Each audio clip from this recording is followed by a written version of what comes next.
This happened last year. I was 22 at the time, completely burnt out from work, and I was going through one of those stretches where everything in life felt like it was happening to someone else. I won't get into specifics, but let's just say I had a colorful past, and by that point, I was actively trying to put some distance between myself and certain chapters of my life. What I needed more than anything was to disappear for a few days. We've all been there. I must have been venting out loud because one day at work, I found myself having a conversation with a coworker about this tiny island off the coast of Maine. The way he described it, the place sounded almost aggressively boring. No nightlife, barely any tourists after dark, and most people just took the ferry out for the day and left before sunset. He said if you stayed overnight, it was like having the whole island to yourself, which was exactly what I was looking for. I found a vacation rental listing for a standalone cottage right on the shoreline. The price was suspiciously cheap, and it was available on short notice, which probably should have raised some flags, but I wasn't exactly in a cautious headspace. I booked it without thinking twice. The cottage itself was small, just a single room with a bed, an unused kitchenette, and a bathroom the size of a closet. It was set back from the water, surrounded on three sides by thick brush that pressed right up against the walls. The front faced the ocean, with a single window covered by this thin, semi-translucent curtain that didn't do much to block the view in either direction. The walls were paper thin. I could hear the wind moving through the brush like it was right next to my ear. The door had a deadbolt and a chain lock that both looked like they'd been installed recently, which struck me as a little odd for such an isolated spot, but I didn't dwell on it. I took the late afternoon ferry over and spent the early evening just walking around the island. It was kind of surreal watching the place empty out as the day visitors filtered back to the mainland. By the time the sun went down, there was almost no one left. No streetlights, no ambient noise, nothing. I was pretty much left alone to enjoy the sounds of the ocean by myself. It was beautiful. I grabbed dinner at this little pub near the ferry landing. The bartender was friendly enough, but I noticed that she gave me a weird face when I told her where I was staying. On the walk back, I passed a small dock tucked into a cave maybe 100 yards from the cottage. There was a single blue motorboat moored over there. It stood out because all the other boats I'd seen on the island were larger lobster vessels. I made a mental note of it, but didn't think too much beyond that. I got back to the cottage around 10:30, locked the deadbolt and the chain, and settled in for the night. Up until that point, I was really enjoying the time away from everything. But of course, that peace didn't last. I realized my phone charger was busted, or maybe it was the outlet I was using. But the point is, my phone wouldn't charge no matter what I tried. I tried every outlet in the cottage. My phone was on low battery, and I was 100% sure it was going to die within the hour. Luckily, I didn't really need it to get back to the ferry. I had a physical ticket, but no one likes having a dead phone. I decided to just call it a night and go to sleep. I was exhausted anyway, and I did fall asleep pretty quickly actually. The exhaustion from the past few nights hit me all at once, and I was out within a few minutes of my head hitting the pillow. I woke up randomly in the middle of the night. I don't know what pulled me out of my sleep exactly, but once I was awake, I heard it. Footsteps on the gravel outside the cottage. They were close, right in front of the door, and whoever was out there was taking their time, which I could tell because there was a long pause in between each step. It definitely didn't sound like an animal scurrying around. I shifted in bed just slightly, and the footsteps stopped immediately. The silence that followed was uncomfortable in a way that I couldn't really describe. It stretched on long enough that I started to convince myself I'd imagined the whole thing, or that it really had just been an animal. I didn't want to move, so I just stared at the ceiling in that same position. I'm not sure what I was waiting for, but I was so freaked out that I couldn't even think straight. And a few minutes later, the footsteps came back. This time there was no mistaking the direction. They weren't passing by, they were approaching. I heard them come right up to the entrance of the cottage and stopped directly in front of the door. At that point, my heart was damn near pounding out of my chest. I felt like they could hear it, but there was nothing I could do besides try and be as silent as possible. As if the situation wasn't bad enough, whoever was out there turned on a flashlight and tried shining it through the front door. I couldn't move because I was petrified in fear. That person clicked off the light and tried the door handle. I shut my eyes and prayed the deadbolt would hold, and it did. I thought that would be enough of a deterrent, but I was wrong. A few seconds passed, and then they tried again, putting more weight into it this time. Then came several hard bangs, one after another. The sound was so loud in that tiny little cottage that I actually flinched with each impact. The bangs activated my brain though.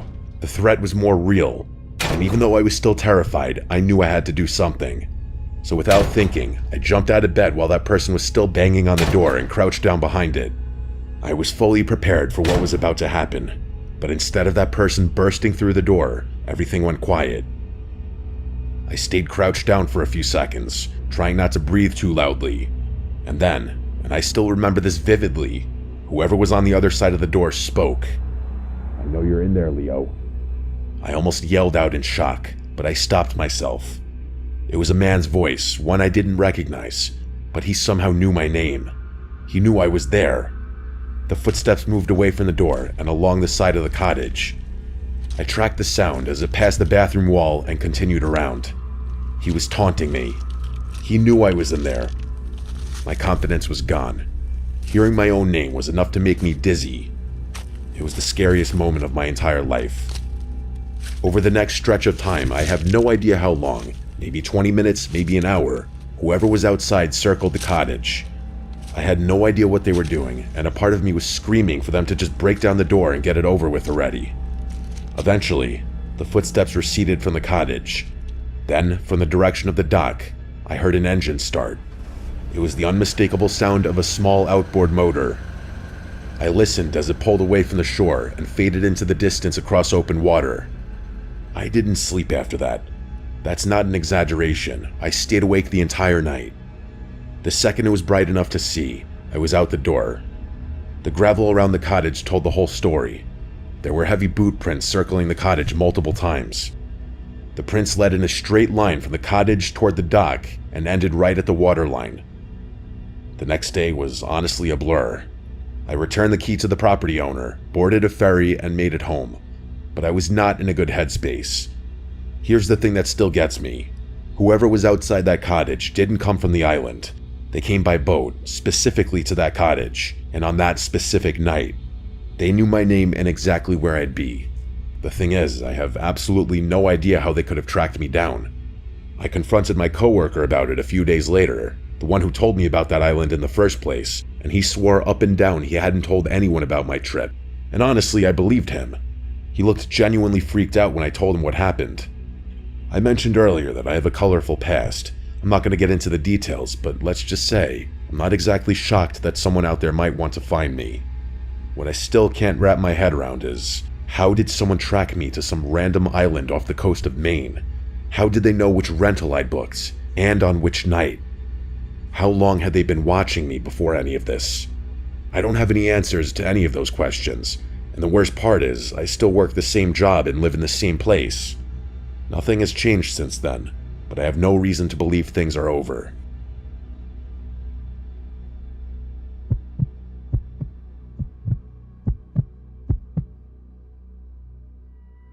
This happened many, many years ago.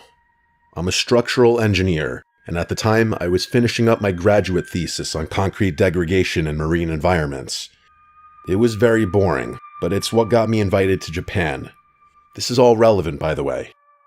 I was in Nagasaki for an academic conference. There was this professor I'd been corresponding with who had done extensive research on post-industrial decay. His name was Dr. Yamamoto, and he pulled some strings and arranged something I never thought I'd get access to, a research permit for Hashima Island. If you don't know Hashima, you've probably seen pictures of it without realizing. It's this tiny island off the coast of Nagasaki that looks like a battleship, completely covered in crumbling concrete apartment blocks. It used to be a coal mining operation, one of the most densely populated places on Earth at its peak. They abandoned it in the 70s when the coal ran out, and it's been rotting ever since. It's a UNESCO World Heritage Site now. Tourists can technically visit, but only on guided tours that stick to a narrow concrete path along the seawall. Civilians are expressly forbidden from entering the actual buildings due to structural integrity concerns. But I wasn't subject to the same restrictions, of course, which was thrilling and a little scary. I had to sign an exhaustive stack of papers, basically waiving my right to damages should I injure myself or something. The morning of the visit, I took an early ferry from Nagasaki. It wasn't a tourist boat, but rather a smaller vessel arranged through the research office. It was just me and my escort, a guy named Takeshi. He didn't talk much. I didn't really mind because I was so hyped about the excursion. The approach to Hashima plays tricks on your eyes. When it first appears within your line of sight, it looks deceptively small, insignificant almost. But then, as you get closer, the scale of it hits you.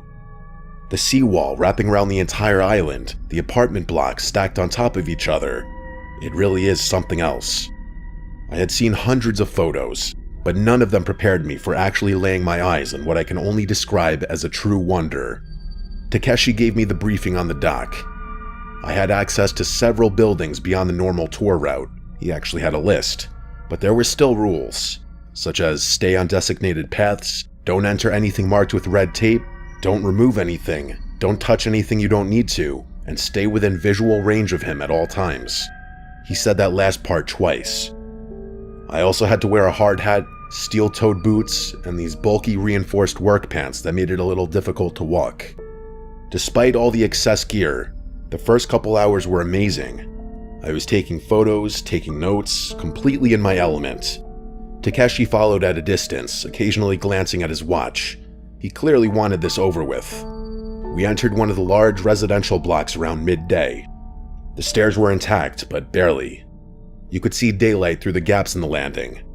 Takeshi waited on the ground floor while I went up, which I thought was a little strange given his whole stay within visual range speech, but I wasn't going to argue. It was kind of irritating having him follow me around anyway. I was on the 4th floor examining a section of wall where the concrete had completely separated from the rebar underneath when I noticed something off. The dust patterns were wrong. There was dust everywhere, obviously decades of it, but there was this path through it, like someone had been walking this route regularly. Not recently maybe, but often enough that the dust hadn't fully settled back. I followed it with my eye and realized it led to a room at the end of the corridor. I should have gone back down to tell Takeshi, which would have been the smart thing, but I was curious and wanted to check things out for myself. He probably would have just ushered me back downstairs anyway, depriving me of ever getting an answer, so I carefully walked over to the room and pushed the door open. I immediately noticed two things, both of which were incredibly unsettling. Firstly, there was this weird smell emanating from the room that I didn't recognize. It didn't really smell like anything natural, but I couldn't recognize it as any kind of human smell either. I know that makes no sense, but that specific smell was genuinely something I have never encountered before. The second thing was even more confusing. The wall I touched was hot, or at least noticeably warmer than any of the other surfaces I'd felt on the island. I stood there for maybe 30 seconds trying to process it. You might be thinking the warmth was probably due to sun exposure, and yeah, that makes perfect sense. That's what I was thinking too, even though there weren't any gaps in the ceiling. And I figured the smell could have been animals, even though I wasn't aware that any animals even lived on Hashima. I went back down and mentioned it to Takeshi. His reaction was immediate and strange. He didn't ask me any clarifying questions or even seem that concerned. He just told me that what I saw was impossible, and that no humans or animals lived on the island. He didn't even ask me to take him to that room. When I insisted that he follow me so I could show him the smell for himself, he flatly refused. His reaction was really disturbing, to be quite honest. We continued the tour, and I started being much more observant every time he allowed me to enter a building. I kept noticing weird things, nothing fully revealing like clothes or anything like that, but weird markings and signs that something had been there. I say something because I didn't know whether I was seeing signs of a person or signs of an animal, which was the most confusing part. At one point, I mentioned more of these sightings to Takeshi, and this time he didn't even respond. Instead, he just pulled out his radio and spoke rapid Japanese into it. I had no idea what he was saying or who he was even talking to, but it was the first time he had used the radio since we got off the boat. When I asked him what he said, he told me he was checking the schedule. I obviously didn't believe him, but what was I supposed to do? Demand that he tell me what he said? I just ignored him, but I was significantly more unsettled after that. It was almost like he knew what was going on and just didn't want to tell me. We reached a taller residential block near the center of the island. Takeshi hesitated at the entrance, He actually stopped walking and stood there for a few seconds before following me in. I remember thinking that was weird. He'd been bored and impatient all morning, and now he was all attentive? But I didn't care. I wasn't going to let someone else's attitude stop me from exploring. The stairwell was narrow and dark, but structurally sound. We went up maybe 5 floors. Takeshi was right behind me the whole time, which felt like a change from his earlier indifference. And then, after walking into one of the corner rooms up there, I saw something that immediately validated all my previous concerns. Against one of the walls was a pile of blankets and a few empty bottles of water. There was no mistake about it this time. I was looking at definitive evidence of human habitation. I regained my composure after the initial shock and turned to show Takeshi. There was no way I was going to allow him to dismiss my claims this time, but when I stepped out of the room, he was gone. I don't know why, but seeing those items in that room didn't terrify me until I realized I was alone up there. It was like Takeshi having disappeared unlocked my brain, and only then was I able to process how scary the situation truly was. There was someone else on that island. I suddenly felt a very acute urge to strip out of my gear and scratch myself. My whole body was itching, and I was starting to freak out. I frantically made my way back to the stairwell we'd come up, thinking I'd just run down and end the trip short. But no, as if things weren't bad enough, I turned the corner and realized the stairs were blocked. There was a pile of rubble spilled across the landing, enough that I couldn't get through. I didn't have time to think about whether it had collapsed naturally or whether someone had piled it there purposefully. I just turned and ran. I ran past that room and down the corridor, praying that there was another stairwell somewhere close by. I didn't care about the structural damage anymore.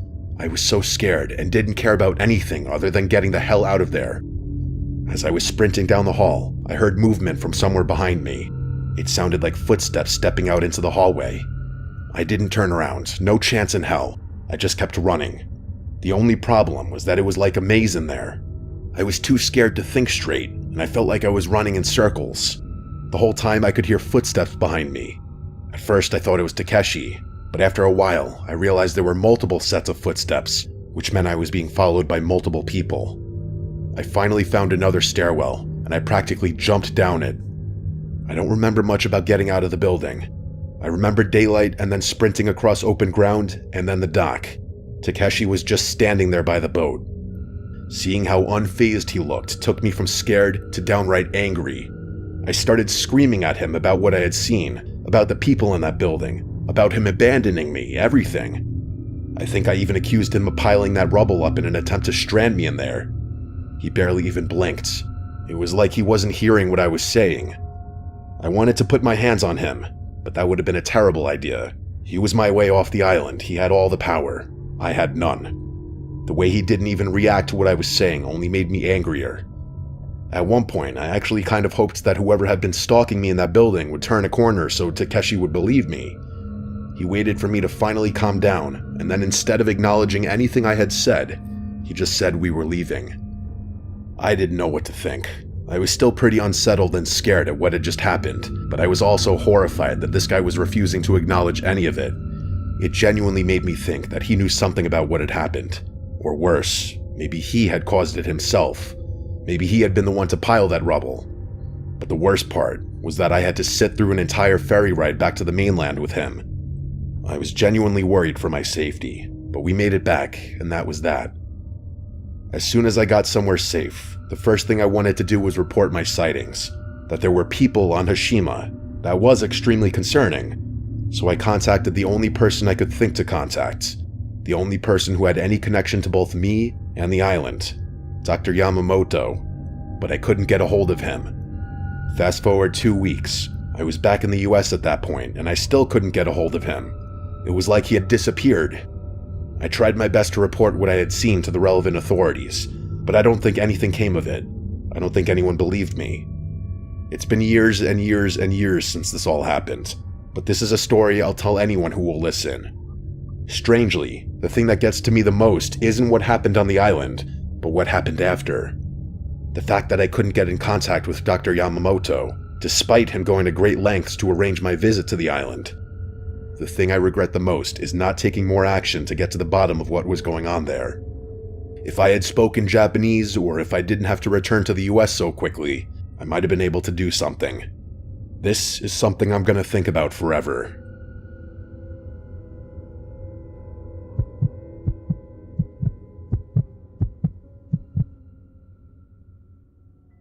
This happened a long time ago. I'm talking 10 plus years. It was during my very last semester of college.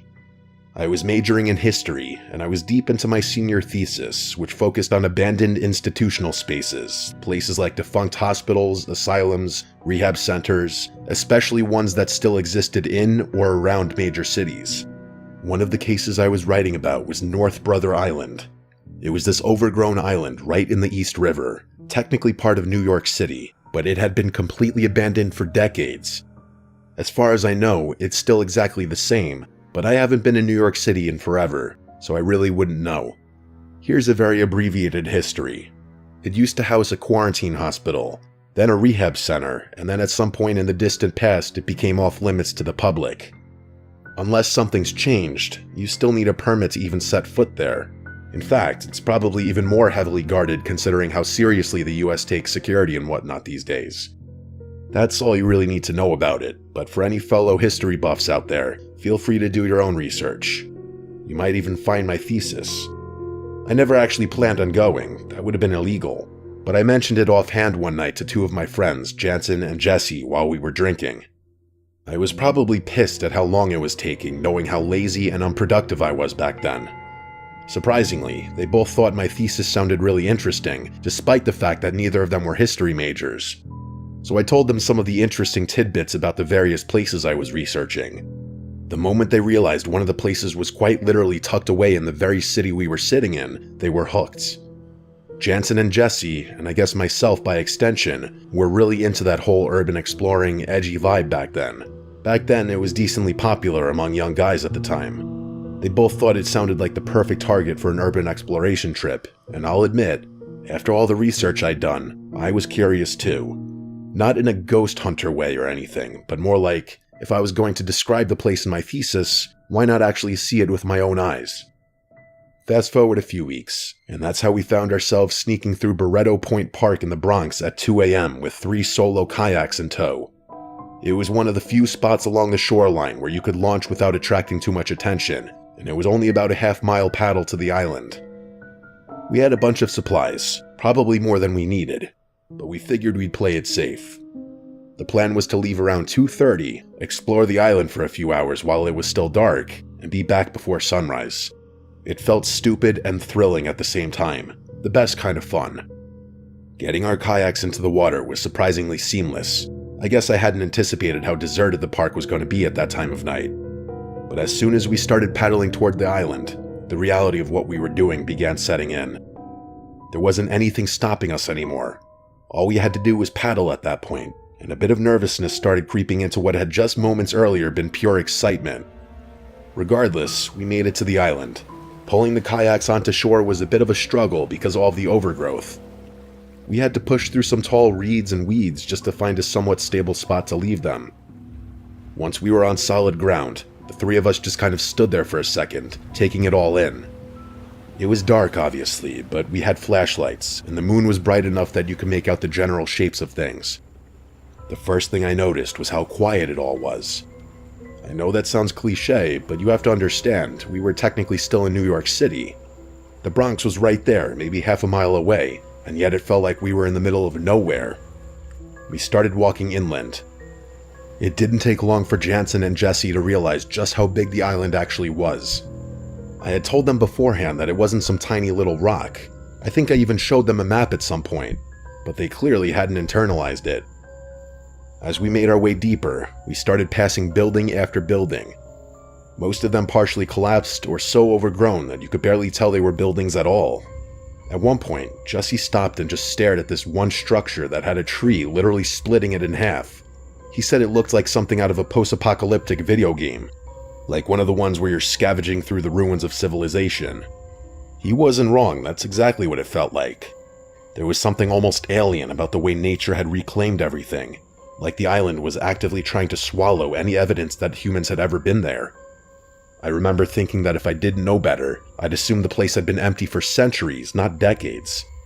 We explored a few of the more intact buildings, shining our flashlights into rooms that hadn't seen visitors in God knows how long. Most of them were empty, but in one of the larger buildings, Jansen found something on the ground near a doorway, a half-empty can of spray paint. He immediately wanted to use it, and Jesse was on board. I told them no, that it felt disrespectful, not just to the buildings, but to the history of the place. People had lived there and people had died there, but they pointed out that there was already graffiti all over the walls, some of it pretty elaborate, and argued that a little more wasn't going to make a difference. I didn't have the energy to keep fighting about it, so I told them I wasn't going to stop them, but I wasn't going to stick around and watch either. In hindsight, wandering off was probably a mistake. I made my way through a few more rooms, trying to take mental notes for my thesis, but the further I got from Jansen and Jesse, the more unsettling everything became. It's hard to explain unless you've been in a situation like that. When you're with other people, even in a creepy place, there's a buffer.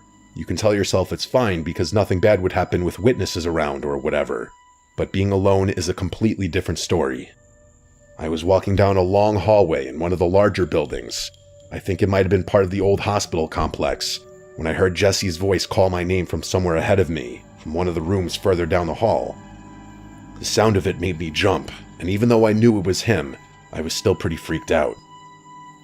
I started walking toward it, and something began to feel off. For Jesse to be ahead of me, he would have had to take a completely different route through the building. That wasn't impossible. There were multiple hallways and stairways, but it would have meant he left Jansen almost immediately after I did, and then speed walked or even ran just to loop around and end up in front of me. That didn't make any sense. Why would he do that? There were too many rooms branching off from the hallway, and I couldn't tell exactly which one the voice had come from, so I called out to him, asking where he was. I got a response almost immediately from a room just a few doors down on my left. It was definitely Jansen's voice, and all he said was, "In here." I walked toward it. The doorway was dark, darker than the hallway, which was already pretty dark, and I couldn't see anything inside. I figured Jesse and Jansen were probably just messing with me, trying to scare me for wandering off, which is exactly the kind of thing Jansen would think was hilarious. I stepped into the room without really thinking about it, and swept my flashlight around the room. It landed on a figure standing in the far corner of the room, facing the wall. For a split second, my brain tried to convince me it was one of my friends, but it wasn't. It couldn't be. Whoever this was, they were really tall, easily 6.5 feet, maybe more. Neither Jansen nor Jesse were anywhere close to that height. I can't express how scary seeing that figure was. I screamed. I couldn't help myself. I ran out of that room as fast as I could. I didn't care about being quiet anymore. I was yelling for Jansen and Jesse to run as loudly as I could. I've never been more scared in my life. I felt like whoever had been in that room was going to catch me, or something else would jump out from one of the many pitch-black rooms I was running past. I found my friends near where we'd originally split up. When they saw me sprinting toward them, they just started running too. We didn't stop until we reached the kayaks. Once we caught our breath, I told them everything.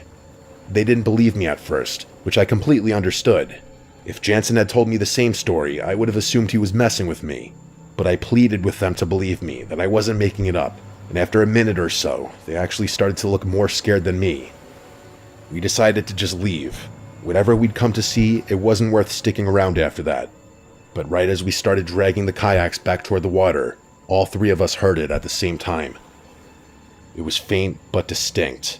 A moaning sound coming from somewhere in the darkness behind us. It sounded like a woman, an older woman, either crying or wincing in pain. It wasn't loud, but it was loud enough that we could hear it clearly if we focused. None of us said anything, but I could tell Jesse and Jansen were losing it. I was too. My hands were shaking. We finally got the kayaks into the water. The paddle back felt like it took forever, but we made it. The whole drive, none of us could stop talking about what happened. We went over every detail, trying to make sense of it, trying to come up with some rational explanation. But the thing I kept coming back to, the thing that freaked me out the most, was the voice. Because that was definitely Jesse's voice I heard in that hallway. I know Jesse's voice as well as I know my own, and whatever called out to me sounded exactly like him. Except Jesse was nowhere near that part of the building. He was with Jansen the whole time. I've thought about going back to the island over the years, but I never have. For one thing, I'm pretty sure it's basically impossible now. From what I've read, they've really cracked down on unauthorized access. Even if I wanted to, I don't think I could get within 100 yards of that place without getting intercepted by someone. I really don't believe in the paranormal, I never have, but I have a hard time explaining what happened that night any other way. Someone was on that island with us, someone who knew my name, someone who could make their voice sound exactly like Jesse's. I don't think I'll ever get an answer to what happened that night.